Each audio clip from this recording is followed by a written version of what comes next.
ప్రతిపక్ష న్యూస్ ప్రేక్షకులకు గణతంత్ర దినోత్సవ శుభాకాంక్షలు. తిరుపతి రూరల్ మండలం సాయినగర్ గ్రామ పంచాయతీ 76వ గణతంత్ర దినోత్సవ వేడుకలు ఘనంగా నిర్వహించడం జరిగింది. ఈ సందర్భంగా సాయినగర్ గ్రామ పంచాయతీ సర్పంచ్ డివి రమణ మాట్లాడుతూ 1950వ సంవత్సరంలో ఇదే రోజున భారత రాజ్యాంగం అమల్లోకి వచ్చిందని, ఆ రోజు నుండి భారతదేశం పూర్తిగా ప్రజాప్రభుత్వంగా సంతరించుకుందని తెలియజేశారు. డాక్టర్ బిఆర్ అంబేద్కర్ ఎంతో దూరదృష్టితో అన్ని మతాల, కులాల, వర్గాల వారిని దృష్టిలో ఉంచుకొని ఇప్పటికీ అందరికీ ఆమోదయోగ్యమైన రాజ్యాంగాన్ని రూపొందించారని కొనియాడారు.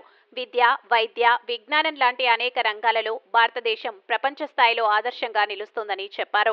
ఇదే స్ఫూర్తితో సాయినగర్ గ్రామ పంచాయతీలో ప్రతి ఒక్కరూ భారతదేశ సౌభ్రాతృత్వాన్ని కాపాడడానికి తమ వంతు కృషి చేస్తామని తెలియజేశారు. మన రాష్ట్ర ముఖ్యమంత్రి శ్రీ నారా చంద్రబాబు నాయుడు, ఉప ముఖ్యమంత్రి శ్రీ కొణిదెల పవన్ కళ్యాణ్ మరియు చంద్రగిరి శాసనసభ్యులు శ్రీ పులవర్తి నాని సహకారంతో ప్రజల ఆశయాలకు అనుగుణంగా గ్రామ పంచాయతీ పాలకవర్గం, సచివాలయ అధికారులతో కలిసి మన పంచాయతీని దేశంలోనే ఆదర్శ పంచాయతీగా తీర్చిదిద్దుతామని ప్రతిజ్ఞ చేశారు.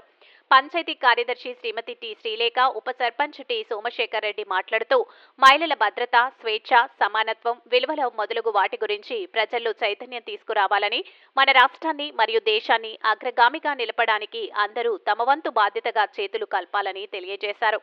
సాయినగర్లోని మండల ప్రాథమిక పాఠశాల మోడల్ పాఠశాలగా ఎన్నికైనందుకు పలువురు పాఠశాల సిబ్బందిని అభినందించారు. ఈ సందర్భంగా పాఠశాల విద్యార్థులను, పాఠశాల సిబ్బందిని మరియు పారిశుద్ధ్య సిబ్బందిని సన్మానించారు.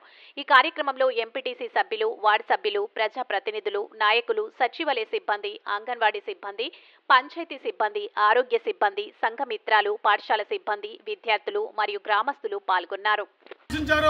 ఆ విధంగా మనమందరం కూడా ముందుకు వెళ్ళి గ్రామ స్థాయి నుంచి రాష్ట్ర స్థాయి నుంచి దేశ స్థాయి వరకు కూడా అందరినీ మన భారతదేశం అంతా కూడా యావత్తు కూడా గర్వించే విధంగా, ప్రపంచం గర్వించే విధంగా అభివృద్ధి సంక్షేమాన్ని అందరికీ కూడా అందిస్తూ ప్రతి ఒక్కరు కూడా వారి వారి విధులు సక్రమంగా నిర్వర్తిస్తూ ఇంకా ముందుకు వెళ్లాలనేసి భారతదేశం ప్రపంచంలోనే మేటిగా రాబోయే రోజుల్లో రావాలని కూడా కోరుకుంటూ ఈ అవకాశం ఇచ్చిన అందరికి కూడా ధన్యవాదాలు చేసుకుంటున్నాను. జై హింద్.